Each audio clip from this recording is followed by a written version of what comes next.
सबसे पहले तो मैं आप सभी का इस चैनल पर स्वागत करता हूं और इस चैनल पर हम मैथ की स्टडी कर रहे हैं और उसी सीरीज के अंदर आज मैं आपके लिए लेके आया क्वाड्रेटिक इक्वेशन। क्वाड्रेटिक इक्वेशन जो द्विघात समीकरण है ये हम लोग 8th क्लास में, 9th में और 10th तीनों में इसकी स्टडी करते हैं। 8th लेवल पे थोड़ा छोटा है, 9th पे थोड़ा ठीक है और 10th पर ज्यादा है।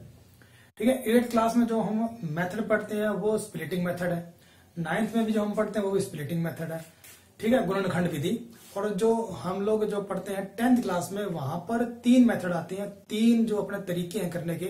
एक स्प्लिटिंग मेथड भी है, ठीक है, और दूसरा पूर्ण वर्ग विधि, परफेक्ट स्क्वायर वाली भी है, और तीसरा जो मेथड है वो है द्विघात सूत्र, क्वाड्रेटिक फॉर्मूला। उससे हम लोग इस क्वाड्रेटिक इक्वेशन द्विघात समीकरण को सॉल्व करते हैं। तो आज के जो हमारा जो लेक्चर है उसके अंदर हम सबसे पहले क्वाड्रेटिक इक्वेशन का जो फर्स्ट मेथड है वो कौन सा मेथड है? गुणनखंड। ठीक है, स्प्लिटिंग मेथड। हम सबसे पहले स्प्लिटिंग मेथड की बात करेंगे कि ये क्या होता है। तो इस लेक्चर को आपने बहुत ही ध्यान से सुनना है, चाहे आप 8th में हो, चाहे आप 9th में हो, चाहे 10th में हो। उसके अलावा और भी लोग जो इसको सीखना चाहते हैं उन सबको इस चीज को ध्यान से सुनना है, ध्यान से समझना है। और नेक्स्ट जो हम इस स्प्लिटिंग मेथड के बाद हम बात करेंगे जो हमारा परफेक्ट स्क्वायर मेथड है उसकी, और उसके बाद बात करेंगे हम क्वाड्रेटिक फॉर्मूले की। इन तीनों से ही हमको इस चीज को सीखना है, क्योंकि अगर आप इन तीनों चीजों को सीख लोगे तो 10th वालों का जो 4th चैप्टर है लमसम कंप्लीट हो जाता है। ठीक है, उनके जो उनका 4th चैप्टर है, चाहे वो आरबीएससी के हैं चाहे वो सीबीएसई बोर्ड के हैं। आरबीएससी वालों का जो बोर्ड का जो चैप्टर है वो चैप्टर नंबर 3 है, ठीक है, और जो सीबीएसई वाले उनका चैप्टर नंबर 4 है। तो 4.1, 4.2, 4.3 ये कंप्लीट हो जाता है, 4.4 भी कंप्लीट हो जाता है। बस उसमें जो कुछ एक जो इक्वेशन बनाने वाले क्वेश्चन है वो रह जाएंगे, बाकी लमसम 50% जो है वो कवर हो जाता है। ऐसे ही 9th और 8th वाले हैं, उनके भी मतलब एक एक्सरसाइज नहीं है पर एक्सरसाइज के अंदर क्वेश्चन दिया हुआ है तो वो कंप्लीट हो जाता है। तो इसको आपने ध्यान से सुनना है। तो चलिए हम शुरू करते हैं। हमारा जो टॉपिक है वो क्या है? Splitting method. क्वाड्रेटिक इक्वेशन को स्प्लिटिंग मेथड से सॉल्व करना है। तो सबसे पहले बात कर लेते हैं क्वाड्रेटिक इक्वेशन की। एक क्वाड्रेटिक इक्वेशन क्या है? द्विघात, क्वार्टर मतलब डबल, ठीक है, क्वाड्रेटिक इक्वेशन। उसका जो मेन स्ट्रक्चर होता है वो x square plus b x plus c equal to 0। ये क्या है? हमारा क्वाड्रेटिक इक्वेशन है जिसमें x की पावर क्या होनी चाहिए? 2। यदि x की पावर 2 होगी तो ही वो क्वाड्रेटिक इक्वेशन होगा, द्विघात समीकरण होगी। अगर यहाँ पर इक्वेशन कोई x³ प्लस x फॉर्म में है तो ये क्वाड्रेटिक इक्वेशन नहीं है। तो ये बात को आपको समझना जरूरी कि क्वाड्रेटिक इक्वेशन होती कौन सी है? पावर क्या होनी चाहिए? 2। मैक्सिमम पावर क्या होनी चाहिए? 2, तो ही वो क्वाड्रेटिक इक्वेशन है। और इक्वेशन है वो कैसे पता चलेगा? इक्वल में क्या होना चाहिए? कोई ना कोई नंबर, ठीक है। जैसे अब ये है, अब ये कोई इक्वेशन नहीं है, ये हमारा पॉलिनोमियल है, ये बहुपद है। इसको क्या बोलते हैं? बहुपद। ये है पॉलिनोमियल और ये हमारा इक्वेशन है। इक्वेशन के इक्वल में क्या लगा? 0। अगर इसके इक्वल में भी अगर मैं कुछ भी लगा दूं, सिर्फ 0 ही नहीं है, इक्वल में कुछ भी लगा दो आप, ठीक है, कोई भी नंबर है, कुछ भी है, या कोई वेरिएबल है, कुछ भी लगा दो, तो वो क्या बने? तब वो बनती है इक्वेशन। मतलब इक्वल में कुछ ना कुछ उसके होना चाहिए तब वो बनेगा इक्वेशन, नहीं तो वो क्या? पॉलिनोमियल। तो 8th और 9th में हम लोग पॉलिनोमियल के फैक्टराइज करते हैं, इक्वेशन के नहीं करते, क्योंकि उसमें इक्वल में 0 नहीं मिलेगा। पर 10th क्लास में हम लोग जो है इक्वेशन करते हैं, लेकिन इससे कोई फर्क नहीं पड़ेगा क्योंकि करने का मेथड सेम ही है, सिर्फ क्या इक्वल में 0 ही आएगा और कुछ नहीं है। ठीक है, इस चीज को आपको समझना है कि क्वाड्रेटिक इक्वेशन के अंदर अगर इक्वल में 0 है तो वो क्वाड्रेटिक इक्वेशन है, नहीं तो वो पॉलिनोमियल, क्वाड्रिक पॉलिनोमियल, 2 घात का बहुपद होगा। ठीक है, अब इसको सॉल्व कैसे करते हैं? स्प्लिटिंग मेथड हम लोग कैसे करते हैं, अब हम उसकी बात करते हैं। तो हम पहले एक एग्जाम्पल लेते हैं, और उस एग्जाम्पल क्या है? 12x² minus 7x plus 1। ये क्या है? ये हमारा क्वाड्रेटिक पॉलिनोमियल, द्विघात का बहुपद है। हम इससे सॉल्व कैसे करेंगे? इससे हम सॉल्व कैसे करते हैं? ठीक है, स्प्लिटिंग मेथड से। तो क्या करना है? सबसे पहले इस इक्वेशन की जो आउटर टर्म है, जो बाहर के जो पद हैं, आपको उन दोनों को मल्टीप्लाई करना है, गुणा करना है उनके चिन्ह, उनके साइन के साथ। अब 12 किसका है? 12 है प्लस का, प्लस लिखने की जरूरत नहीं है, 1 भी किसका प्लस का, लिखने की जरूरत नहीं है। तो कितना आ जाएगा 12 इंटू 1 कितना आता है 12, ठीक है। और इसका जो मिडिल का टर्म है, जो मध्य पद, वो क्या है माइनस का 7।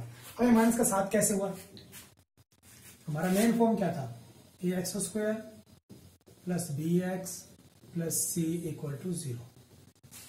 सी इक्वल टू 0 अगर ये ना हो तो भी कोई दिक्कत नहीं, आप सीधा इसका यहां से कंपैरिजन करो। तो देखो फर्स्ट टाइम एक्स स्क्वायर की जो टर्म होगी उसका कोफिशिएंट क्या होगा a, तो यहाँ पर कोफिशिएंट क्या है 12, ठीक है। सेकेंड टर्म में x, ये रहा x, कोफिशिएंट क्या है b, कोफिशिएंट क्या है b, लेकिन ये b है किसका प्लस का, कंपेरिजन ये भी प्लस है, भी प्लस है, तो यहाँ पर ये सारे क्या होने चाहिए प्लस। इसका मतलब b की वैल्यू क्या है, b की वैल्यू नेगेटिव माइनस की 7 और c की वैल्यू क्या है 1। कई बार आपको कोफिशिएंट भी पूछ लेते हैं कि एक्स स्क्वायर कोफिशिएंट क्या होगा या एक्स का क्या होगा, ठीक है, या इसमें कांस्टेंट क्या है, तो वो हम लोग इसमें ढूंढ लेते हैं। तो पहला काम क्या करना, अपने को इन कोफिशिएंट को मल्टीप्लाई करना है, मैंने मल्टीप्लाई कर दिया, ठीक है। और इसका मिडिल का टर्म अलग से लिख लेना, मिडिल टर्म क्या है -7। उसके बाद हमें क्या करना है, उसके बाद जो हमें करना है, क्या करना है, जो हमारा ये जो 12 आया है इस 12 के आपको फैक्टर करने हैं, गुणनखंड करने हैं। मतलब कोई दो नंबर जिसको मल्टीप्लाई करने पर, गुणा करने पर क्या आता हो 12 बार आता हो, जैसे कि 12 इंटू 1, क्योंकि 1 से किसी नंबर को मल्टीप्लाई करो वापस वो नंबर आती है, तो 12 तो है ही है। 6 इंटू 2 और 4 इंटू 3। हमारे पास ये 3 ऑप्शन है जिनको मल्टीप्लाई करने पर क्या आ जाएगा 12। इसके अलावा कोई और ऑप्शन है तो वो भी लिखना है, सारे ऑप्शन लिखने जितने हमारे पास हैं, क्योंकि कौन सा ऑप्शन हमें आंसर देगा ये हमें नहीं पता, वो तो हम जब उसको सॉल्व करेंगे अच्छे से देखेंगे तो पता चलेगा, ठीक है। पूरा फोकस करना है इसके ऊपर, ठीक है, बातें नहीं करनी है। कई लोग बातें कर रहे हैं, बातें नहीं करनी बिल्कुल भी, यहां ध्यान देना है, ठीक है। जब क्वेश्चन कंप्लीट हो जाए उसके बाद आराम से बात करना, क्योंकि समझ आ जाएगा फिर कोई प्रॉब्लम नहीं है, आराम से बात करना है, ठीक है। अभी यहां ध्यान दो आराम से। तो हमें क्या करना है, हमने ये नंबर ढूंढ लिया, अब क्या करना है इनमें से इन सभी को प्लस करना और माइनस करना है। मतलब ये एक पेयर है प्लस माइनस, इसी जोड़े में प्लस माइनस करना है, और ऐसे इसमें प्लस माइनस, ऐसे इसमें, मतलब जितने आपके पास ऑप्शन है सबको प्लस माइनस करना है। अब प्लस माइनस करने पर क्या आना चाहिए 7, साइन पर नहीं जाना, चिन्ह पर बिल्कुल नहीं जाना, चिन्ह पर बात करेंगे बाद में, अभी सिर्फ आपको नंबर पर जाना है। क्या चीज 7, 12 को 1 में प्लस करेंगे 13 आएगा, 13 आएगा, 7 नहीं आया, माइनस करेंगे तो 11 आएगा, 7 नहीं आया, इसको करेंगे तो 6 + 2 कितना होता है 8, नहीं आया 7, 6 से 2 माइनस किया कितना आया 4, 7 नहीं आया, 4 में से 3 माइनस किया कितना आया 1, नहीं आया, 4 में प्लस किया 3 कितना आया 7, देखो 7 आया।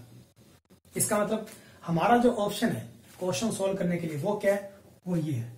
इन दोनों का कोई मतलब नहीं है, इसको हटा दो। मतलब ये नहीं कि ये कभी आंसर दे नहीं सकते, वो डिपेंड करता है क्वेश्चन पे कि यहाँ की मिडिल टर्म कौन सी है जो हम यहाँ लिख रहे हैं, वो डिपेंड करता है कि इन तीनों में से कौन सा सोल्यूशन देगा, ठीक है। अभी 7 दे रहा है, मतलब हमारे पास 2 डिजिट आ गई, 2 नंबर आ गए, एक 4 आ गया और एक आ गया 3। अब 7 किसका चाहिए माइनस का, माइनस का करने का, अगर आपको माइनस का आंसर चाहिए प्लस माइनस करने पर, एक तो मल्टीप्लाई अलग चीज होती है, प्लस माइनस अलग चीज है। अभी हम यहाँ पर प्लस माइनस कर रहे हैं, मल्टीप्लाई नहीं कर रहे। अगर मुझे माइनस का आंसर चाहिए तो बड़ा नंबर जो है, जो बड़ी डिजिट है, वो किसकी होनी चाहिए माइनस की। 4 किसका होना चाहिए माइनस का, तो 3 किसका होगा प्लस का। मैंने सॉल्व किया, आंसर आया -1, 7 नहीं आया। इसका मतलब ये जो मैंने साइन इंप्लीमेंट किया ये रॉन्ग है, ये मेरे काम के नहीं है।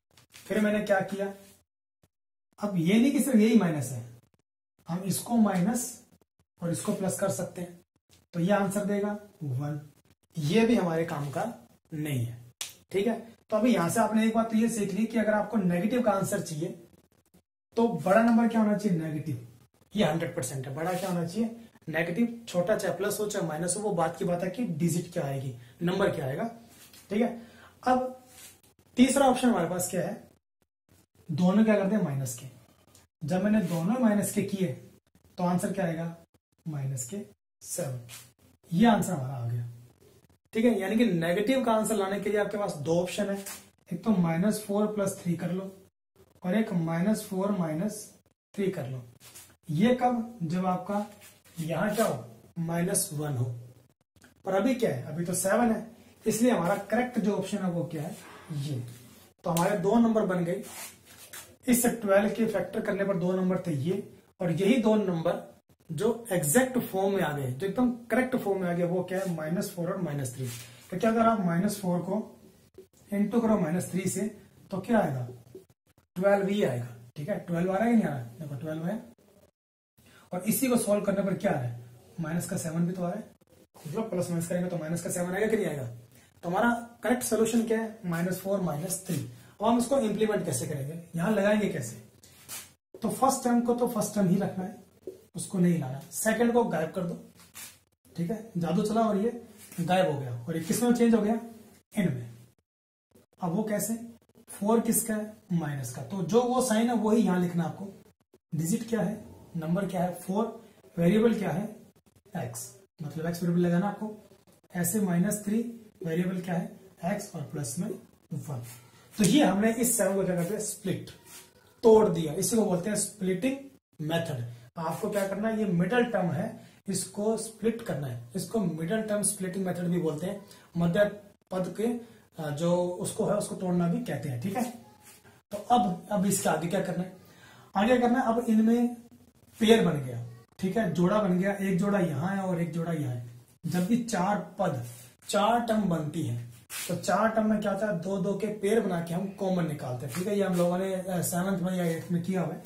ठीक है, तो क्या करेगा अब इनमें कॉमन लेंगे। अब कॉमन लेना कि एक ऐसा नंबर जो इसमें भी हो और इसमें भी हो। कॉमन का मतलब आप समझते ही हो कि जो दोनों में होना चाहिए। अब कई बार हमको पता लगता है कि कॉमन क्या है, तो हम उल्टा सोचते हैं। हम क्या करते हैं, हम देखते हैं कि इन दोनों को सबसे बड़ी डिजिट, सबसे बड़ा नंबर कौन सा है जो इन दोनों को डिवाइड कर दे। तो 4 को तो सबसे बड़ा नंबर 4 ही डिवाइड कर सकता है, और 12 को 12 कर सकता है, लेकिन दोनों को सेम नंबर करना चाहिए। तो इसको 4 करेगा, इसको भी 4 डिवाइड कर सकता है, करने को 6 भी करता है, 12 भी करता है, लेकिन एक ऐसा नंबर जो दोनों को कर सके, वो कौन सा है, 4।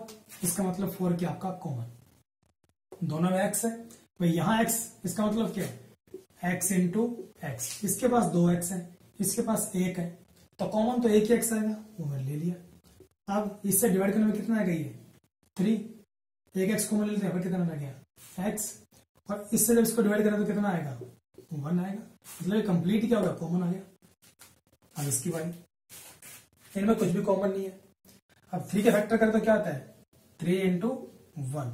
यानी कि अगर आप किसी टर्म में देखो कुछ कॉमन आपको नहीं दिख रहा, तो क्या कॉमन आएगा, 1 कॉमन आएगा।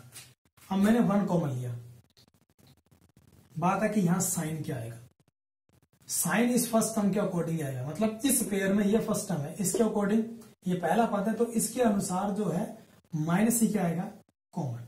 और जब माइनस कॉमन लेते हैं तो ये दोनों ही टर्म जो है अपने साइन चेंज करती है ब्रैकेट के अंदर। अभी ये टर्म किसकी थी, माइनस की, ये हो गई प्लस की, प्लस की थी किसकी हो जाएगी, माइनस की।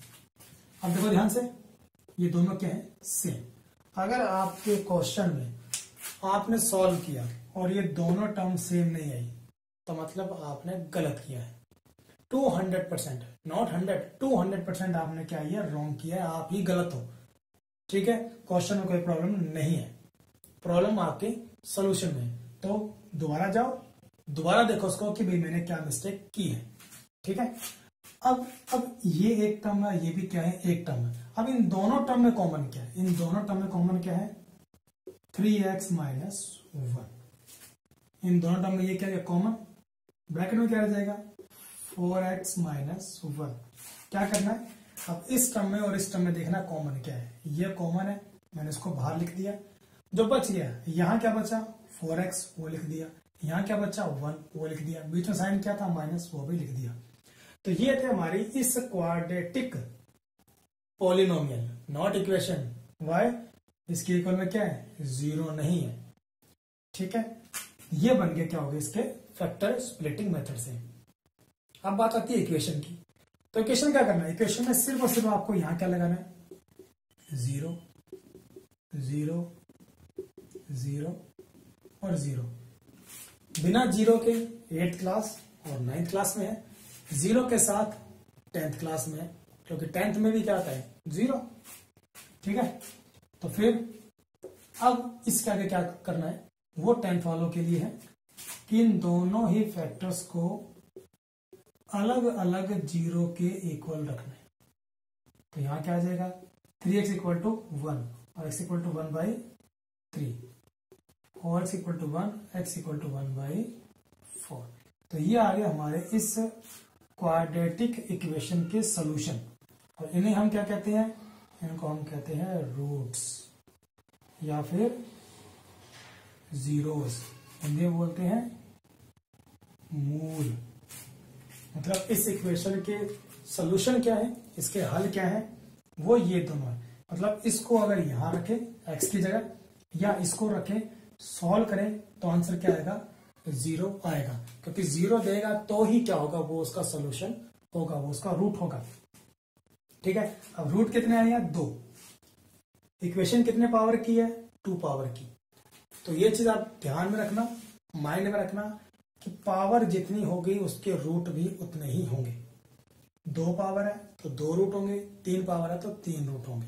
ठीक है, ये चीज आपके दिमाग में एकदम फिट हो जानी चाहिए, कोई प्रॉब्लम नहीं होनी चाहिए।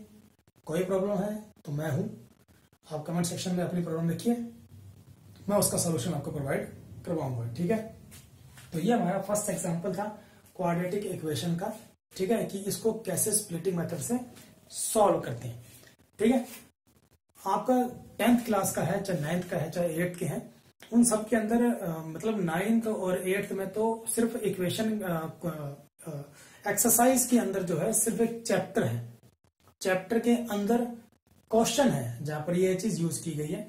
और 10th के अंदर पूरा एक चैप्टर है जिसमें स्प्लिटिंग मेथड भी है, ठीक है, और परफेक्ट स्क्वायर मेथड भी है, और कौन सा है, और क्वाड्रेटिक फॉर्मूला भी है। अभी आपको मैं वो भी करवाऊंगा। ठीक है, पर पहले हम इसकी बात कर लेते हैं, क्योंकि ये जो तरीका है, ये जो करने का तरीका है, ये हर क्वेश्चन में अप्लाई होता है, हर एक्सरसाइज में भी अप्लाई हो जाता है।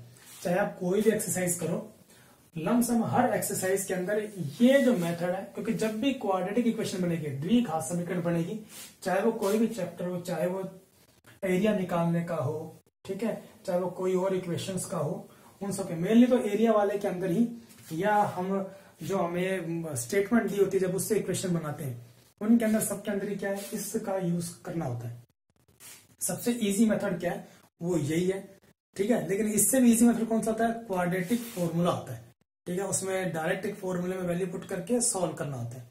पर इसको भी करना क्या बहुत जरूरी है, क्योंकि वो तब है जब थोड़े इक्वेशंस में के नंबर क्या हो, बड़े हो, और ये कब है, जब इक्वेशन में नंबर क्या हो, छोटे छोटे हो, उससे क्या आप जल्दी सॉल्व कर सकते हो। ठीक है, अब हम नेक्स्ट एग्जाम्पल की बात करें कि नेक्स्ट एग्जाम्पल जो हम ले रहे हैं उसके थ्रू हम दोबारा इसी चीज को समझने की कोशिश कर रहे हैं। ठीक है, हम 2-3 एग्जाम्पल करेंगे आज, ताकि इस चीज को अच्छे ढंग से, बहुत अच्छे ढंग से समझ सकें, इसमें दोबारा आपको प्रॉब्लम ना हो, बिल्कुल ना हो।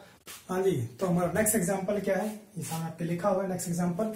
अब इसको आपको सॉल्व करना है, तो इसको सॉल्व करना स्टार्ट कीजिए। जिनको पहला एग्जाम्पल समझ में आ गया है वो सॉल्व करना स्टार्ट कीजिए, और कई लोगों ने तो पहले ही स्टार्ट कर दिया होगा। ठीक है, अब इसको सॉल्व करने में जिन्होंने पहले स्टार्ट कर दिया है, ठीक है, उनमें से कई लोग ऐसे होंगे जिन्होंने कुछ ना कुछ मिस्टेक भी की है, और जिन्होंने नहीं किया, इसका मतलब है कि पहला एग्जाम्पल उनको अभी तक समझ में नहीं आया, तो वो इस एग्जाम्पल को फिर से ध्यान से समझे।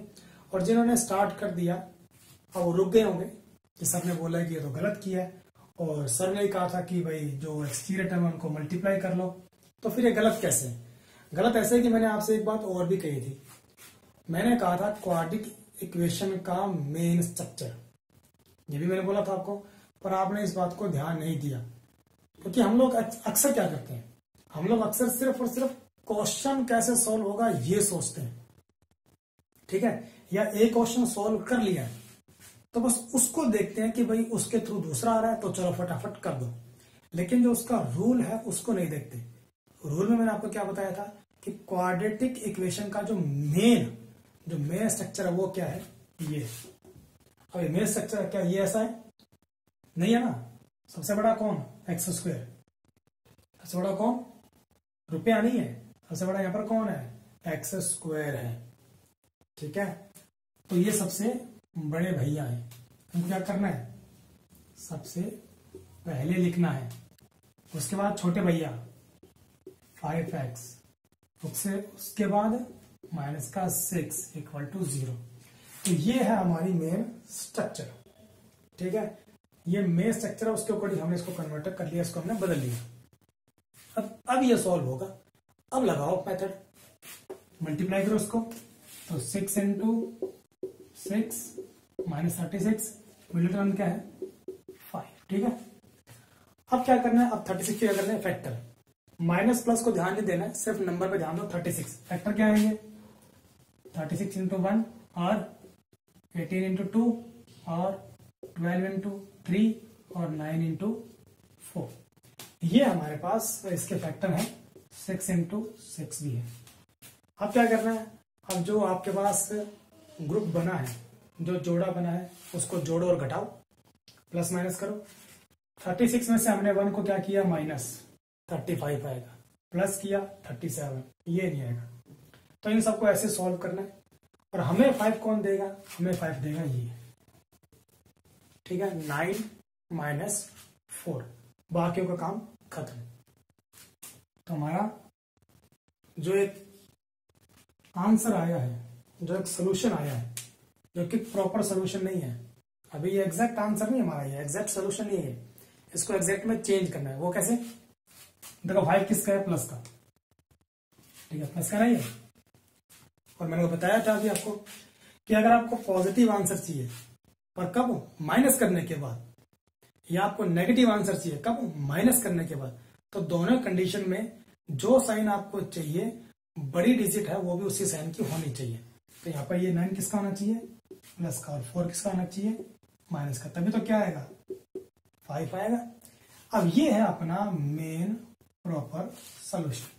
तो 9 किसका आना चाहिए, प्लस का, 4 किसका, माइनस का। वो अब हम यहाँ इंप्लीमेंट करेंगे।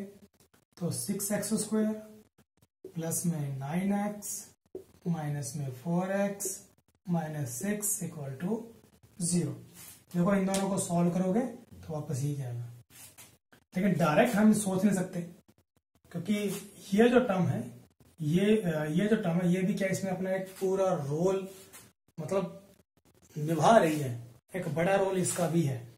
देखो अगर आप इनको मल्टीप्लाई करोगे तो माइनस का 36 ही आंसर आएगा। 9 4 जा 36 प्लस इंटू माइनस माइनस। ठीक है, तो ये अपने आप उसको कवर कर लेता है। बस अगर आपने ये ढूंढ लिया तो ये अपने आप उसको कवर कर देगा। ठीक है, अब कॉमन की बात, मैंने कहा था कि ये ग्रुप बन गया, ये ग्रुप बन गया। इस ग्रुप के अंदर इन दोनों डिजिट को मैक्सिमम नंबर जो 3 है वो डिवाइड करेगा, और x तो कॉमन है ही है, तो यहाँ क्या रह गया 2x और यहाँ रह गया 3, डिवाइड कर दिया मैंने इससे। माइनस कॉमन आ गया, 2 मैक्सिमम है, तो 2x प्लस 3 इक्वल टू 0। मैंने कहा था अगर माइनस कॉमन है तो जो टर्म्स हैं उनके साइन क्या हो जाएंगे, चेंज। माइनस कॉमन प्लस का हो गया, माइनस कॉमन प्लस का हो गया। ठीक है, अब दोनों ब्रैकेट क्या है, सेम, और सेम नहीं आए तो आपका 200% आंसर क्या है, रॉन्ग। ठीक है, ये हो गया। अब x की वैल्यू निकालनी है हमें, तो 2x plus 3 equal 0, 3x minus 2 equal to 0। तो 2x equal to minus 3, x equal to minus 3 upon में 2। क्रॉस मल्टीप्लाई, ये प्लस 3 पे लेकर जाएगा माइनस का, और 2 इसके अपॉन में आएगा। ऐसे यहां पर 3x इक्वल टू 2 और x इक्वल टू 2/3। तो ये आ गया हमारे दो सोल्यूशन। ठीक है, तो ये दोनों क्या है हमारे इस क्वेश्चन के सोल्यूशन है। तो होप करता हूं, आशा करता हूं कि आपको ये दोनों एग्जांपल समझ में आए हैं। अब मुझे कैसे पता चलेगा आपको समझ में आया या नहीं है, तो आप वीडियो को लाइक कीजिए। ठीक है, लाइक कीजिए और उसको शेयर भी कीजिए, ताकि और भी जो लोग हैं जिनको क्वाड्रेटिक इक्वेशन में प्रॉब्लम्स आती हैं वो इजीली इस चीज को समझ के सॉल्व कर सकें। मेरी कोशिश यही रहेगी कि आपको इजी से इजी करवा कर मैं आपको क्वेश्चन समझाऊं। ठीक है, तो वीडियो को लाइक कीजिए, और अगर ये नेक्स्ट एग्जांपल जो मैं आपको दे रहा हूं और अगर ये आपको समझ में आए तो चैनल को सब्सक्राइब ही कीजिएगा। ठीक है, अब नेक्स्ट एग्जांपल क्या है? नेक्स्ट एग्जांपल है रूट का एग्जांपल। ठीक है, ये एग्जांपल मेनली जो है वो 10th क्लास वालों के लिए है। ठीक है, इसमें 8th वालों को या 9th वालों को टेंशन लेने की जरूरत नहीं है। ठीक है, तो पहला पॉइंट हमारा क्या है? पहला पॉइंट है क्वाड्रेटिक इक्वेशन की मेन स्ट्रक्चर। ठीक है, उसका अकॉर्डिंग ये होना चाहिए। एग्जाम में आपको ये ऐसा नहीं मिलेगा, ये कहीं और मिलेगा, ये कहीं और मिलेगा। पहले आपको उसको सेट करना है। हमने इसको सेट नहीं किया, ये तो पहले से सेट है। ठीक है, पिछले क्वेश्चन हम लोगों ने किया था। अब पहले वो एक्सटीरियर टर्म क्या करना है, इन दोनों को मल्टीप्लाई। 4 को मल्टीप्लाई करना है 3 से, कितना आएगा 12। दोनों टर्म किसकी है? पॉजिटिव, वो भी क्या है? पॉजिटिव। मिडिल टर्म क्या है? 4√3। अब बात आती है इसकी, ये आ गया रूट। अब इसको डरना नहीं है, इसको आराम से कर पाऊंगा, कोई दिक्कत नहीं है, समझ में आएगा, अच्छे से समझ में आएगा। बस फोकस यहाँ करो, बातें मत करो, यहाँ ध्यान दो। ठीक है ना, अच्छे से ध्यान दो। इधर देखो, अब क्या करना है।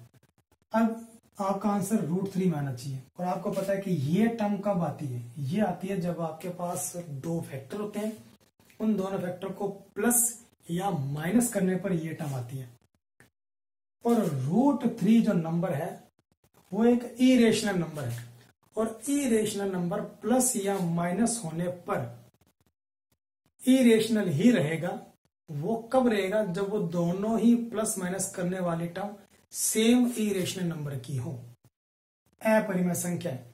तो दोनों ही जो हमारे गुणनखंड आने वाले हैं वो दोनों ही क्या होने चाहिए? अपरिमेय गुणनखंड होने चाहिए। मतलब दोनों में ही अंडररूट की संख्या होनी चाहिए, और दोनों कैसी होनी चाहिए? सेम होनी चाहिए। इसका मतलब ये तो श्योर है कि जो हम 2 गुणनखंड करने वाले हैं उन दोनों के अंदर √3 तो पक्का आएगा। 100% √3 आएगा ही आएगा, दोनों में आएगा। क्योंकि इन दोनों को जब ऐड करेंगे, सब्ट्रैक्ट करेंगे, तभी तो ये होगा। ठीक है, ये हम लोगों ने 9th में पढ़ा है कि इरेशनल में सब्ट्रैक्ट, जोड़ और घटाव कब होता है? जब उसकी सभी टर्म कैसी हो? सेम इरेशनल की हो, सभी की सभी समान अपरिमेय संख्याएं हो। ठीक है, ये तो हो गया। और अपने को पता है कि रूट की संख्या जब रूट की संख्या से मल्टीप्लाई होती है सेम, तो रूट हट जाता है। आंसर क्या आएगा? 3। यानी कि इनको मल्टीप्लाई करने पर तो क्या आ गया? 3। हमें चाहिए मल्टीप्लाई करने पर 12। तो ये 3 किससे मल्टीप्लाई होगा? 4 से, तभी क्या आएगा? 12। इसका मतलब या तो 4 यहां होगा या 4 यहां होगा। चलो मैंने यहां लगा दिया। तो ये बन गया हमारा पहला सॉल्यूशन, ये बन गया दूसरा। लेकिन ये एग्जैक्ट है वो नहीं पता। अब वो कैसे पता चलेगा? इन दोनों को क्या करना है? या तो ऐड करना है या सब्ट्रैक्ट करना है। तो मैंने इस 4√3 को ऐड किया √3 में। तो √3 और √3 ऐड नहीं होता, ये तो √3 रहते हैं। अब बात आ गई नंबर क्या है? यहाँ नंबर है 4, और यहाँ क्या है? यहाँ कुछ नहीं, मतलब क्या है? 1। 4 और 1 कितना हो गया? 5। तो आंसर आएगा ये, हमें चाहिए ये। इसका मतलब 4 यहां नहीं लग सकता, या तो 4 यहां नहीं लगेगा, या फिर प्लस नहीं, हमें क्या करना पड़ेगा? माइनस। और अगर माइनस किया तो आंसर क्या आएगा? 3√3। इसका मतलब प्लस माइनस दोनों ही करने पर यह आंसर नहीं आएगा। तो 4 यहां नहीं तो क्या फिर यहां लगेगा? उससे भी तो फर्क नहीं पड़ने वाला, क्योंकि ये 4√3 है, और अगर यहां हटा के ये कर दिया तो ये 4√3 हो गया। बात तो वही रहेगी प्लस माइनस करने पर, आंसर तो आएगा नहीं। इसका मतलब 4 यहां नहीं आएगा, तो क्या होगा? तो ये जो 4 है, अब आप इसके फैक्टर कर लो। इसके फैक्टर क्या होंगे? 2 × 2। 4 × 1 तो पॉसिबल ही नहीं होता, हमने करके देख लिया। 2 × 2, तो एक 2 यहां लगा दो और एक 2 यहां लगा दो। अब मल्टीप्लाई करो तो देखो √3 × √3 3, 2 × 2 2, 4 हो गया, और ये आ गया 12। और अब इन दोनों का प्लस करोगे, 2√2 को प्लस 2√3 को प्लस करोगे 2√3 में, तो देखो 2 और 2 कितना हो गया? 4, और √3 तो साथ में आने ही आने। तो देखो ये बन गया ना हमारा मिडिल टर्म। तो ये है हमारा एग्जैक्ट आंसर। तो बात समझ में आई होगी, इजिली समझ आ गई। एक बार फिर रिपीट करता हूं, जो रूट का नंबर है उसको तो आप लिख लो दोनों तरफ ऐसे करके। अब इसको मल्टीप्लाई करके देख लो क्या आता है। मल्टीप्लाई करने पर आता है 3, तो हमें क्या चाहिए, 12 चाहिए। तो इस 3 को किससे मल्टीप्लाई, इनसे कोई लेना नहीं, आप ये सोचो इसको किससे मल्टीप्लाई करें, 4 से, तो ये आंसर आएगा। अब 4 से रख के क्या सोल्यूशन बनेंगे वो मैंने आपको बता दिए कि आपको उसके भी फैक्टर करने पड़ेंगे, ये आपका काम चल जाएगा। तो हमें यहाँ फैक्टर करने पड़ गए। तो हमारा जो मेन जो सोल्यूशन बना वो क्या बना, ये। तो ये हमारा एग्जैक्ट आंसर है। और दोनों किसके बनेंगे, प्लस के। तो इसके क्या बन जाएगा, 4x² plus 2√2x 2√3x plus 3 = 0। तो ये हमने अपने मिडिल टर्म का स्प्लिट कर दिया, उसको हमने 2 पदों में तोड़ दिया। ठीक है, अब इसके लिए क्या करना है, कॉमन लेना है। अब कॉमन कैसे आएगा, बस रूट की संख्या आ गई तो कॉमन लेने में तो तोड़ जाते हैं हमारे। तो देखो यहाँ √3 है, यहाँ √3 का ऑप्शन ही नहीं है। √3 मतलब कि आप एक रेशनल नंबर को भी तोड़ सकते हो। जैसे कि लिखा रूट में 7, सॉरी मैंने लिखा 7। अगर आप इसको रेशनल नंबर, ये रेशनल नंबर है, इसको तोड़ना है, 2 नंबर को मल्टीप्लाई करने पर क्या आता हो, 7। अब एक तो 7 × 1 और एक और क्या है, √7 × √7 कितना आएगा, 7। यानी कि आप किसी भी नंबर को इरेशनल मल्टीपल में तोड़ सकते हो। दोनों क्या आना चाहिए, सेम। रूट में मतलब मैं लिख दिया 17, तो इसके क्या बनेंगे, √17 × √17। ठीक है, तो अब ये है √3। अब यहां पर ऐसा कोई नंबर नहीं है कि जिसको √3 × √3 लिखा जा सके। इसका क्या मतलब कि इसमें रूट की वैल्यू कॉमन नहीं हो सकती। इसमें कॉमन क्या है, 2 और x। तो यहां क्या रहेगा, 2x प्लस √3। अब यहां देखो जो भी मैंने बताया वो यहां होगा, तो ये क्या बनेगा, 2√3x प्लस, इसको मैं क्या लिख सकता हूं, √3 × √3 = 0। सही है। अब ये 2x प्लस √3, यहां से कॉमन क्या हो गया, √3 आ गया कॉमन, क्या रह गया, 2x प्लस √3 = क्या रहेगा, 0। अब ये और ये टर्म क्या है, कॉमन, तो 2x प्लस √3, यहां क्या रहेगा, 2x प्लस √3 = क्या है, 0। तो 2x प्लस √3 = 0, 2x प्लस √3 = 0। तो 2x = -√3, x = -√3/2, 2x = -√3, x = -√3/2। ये तो हमारे सोल्यूशन। दोनों सोल्यूशन क्या है, सेम।